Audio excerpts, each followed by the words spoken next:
আপনারা 54 বছর থেকে দিচ্ছেন।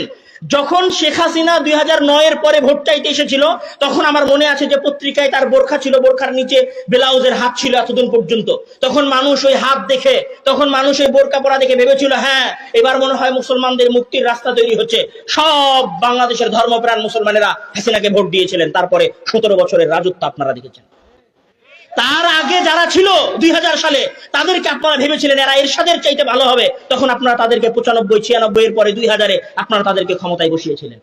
যতবার আপনারা আশা করেছেন, যতবার আপনারা আশা রেখেছেন, ততবার আপনাদের আশা 1947, 1971, তারপরে 24, তার আগে এরশাদের আন্দোলন, সকল আন্দোলনে আপনারা যতবার আশা করেছিলেন যে এই দেশ পরিবর্তন হবে, কোনোবার আপনাদের দেশ পরিবর্তন হয় নাই, হবে না আগামী 1000 বছর যদি আপনারা এইভাবেই লিল্লাহি তাকবীর আল্লাহু আকবার বলে জীবন দিতে থাকেন। কোনোদিন এদেশের ভাগ্যাকাশে এদেশের সাধারণ মানুষদের নতুন সূর্য উদিত হবে না। যেই দিন আপনারা জ্ঞানের বিপ্লব নিয়ে আসতে পারবেন, যেই দিন ওই চেয়ার ধরেন, কথার কথা আপনি আন্দোলন করলেন, সব করলেন, সব করার পরে বাংলাদেশের সচিবালয়ে যেগুলো বসে আছে সব তো চোর বাটপারেরা বসে আছে।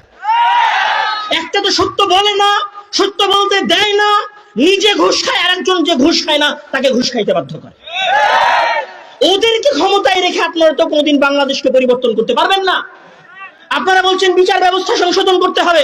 বিচার ব্যবস্থায় যে জজ আর উকিলেরা বসে আছে সব তো চোর বাটপার মিথ্যুকেরা বসে আছে, কিভাবে সমাধান হবে?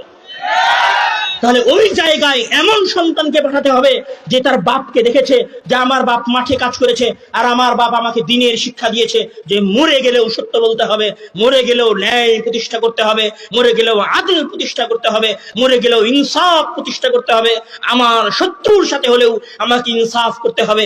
এই রকম বিশ্বাস নিয়ে পড়াশোনা করে সঠিক আকীদা এবং মানহাজ রেখে যেই ছেলে ওই আন্দোলনে যাবে, যেই ছেলে ওই সচিবালয়ে যাবে, যেই ছেলে জজ এবং উকিল হবে, আজ থেকে 25 বছর পরে হলেও বাংলাদেশের ভাগ্যাকাশে নতুন আলো উদিত হবে। সেইটার জন্য আপনাদেরকে প্রস্তুতি নিতে হবে, সেইটার জন্য আপনার সন্তানকে প্রস্তুত করতে হবে। সম্পূর্ণ ভিডিওটা দেখলেন, আশা করি আপনাদের মূল্যবান মতামত কমেন্টে জানাবেন। আজকের মতো বিদায় নিচ্ছি, দেখা হবে অন্য একটি ভিডিওতে। আসসালামু আলাইকুম ওয়া রাহমাতুল্লাহ।